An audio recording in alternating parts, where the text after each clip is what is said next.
Hi everyone, నేను మీ నిర్మలా మాట్లాడుతున్నాను. మా పక్క వాళ్ళ ఇంటి దగ్గర మంచి పళ్ళు కలిగిన ఒక మామిడి చెట్టు చూశాను.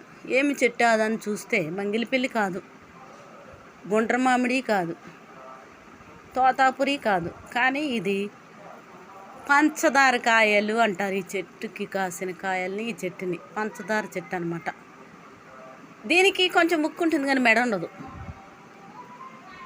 ఈ కాయలు తయారైన తర్వాత, పంటకు వచ్చిన తర్వాత చెక్కుకొని తినేయచ్చు, పండాక కూడా తినచ్చు.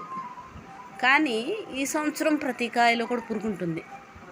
ఎందుకని? వర్షాలు వచ్చాయి ఈ మధ్య, అందుకే ఈ కాయల్లో పురుగులు లేవు. నేను ఒక కాయ చెక్కుకొని తిని చూపిస్తాను. చాలా టేస్టీగా ఉంటాయి. పులుపు అస్సలు ఉండవు, పులుపు. ఇవి ఆంధ్రప్రదేశ్, తూర్పుగోదావరి జిల్లాల్లో ఎక్కువగా ఈ పంచదార కాయల్ని పండిస్తారు. పంచదార అంటే బాగా తీయగా ఉంటాయి, కొంచెం కూడా పులుపు ఉండదు. అందుకే వీటికి ఆ పేరు వచ్చింది.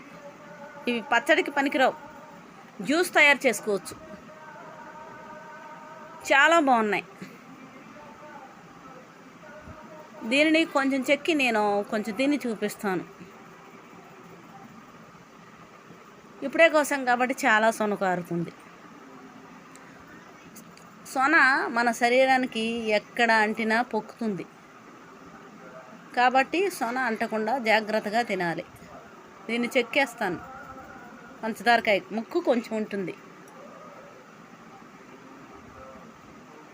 ఎంతో రుచికరమైన పంచదార చెట్టు చూపించాను కాబట్టి తప్పకుండా సబ్స్క్రైబ్ చేయండి, లైక్ చేయండి అండ్ షేర్ చేయండి. ఇది తయారైంది, బాగా పంటకొచ్చింది.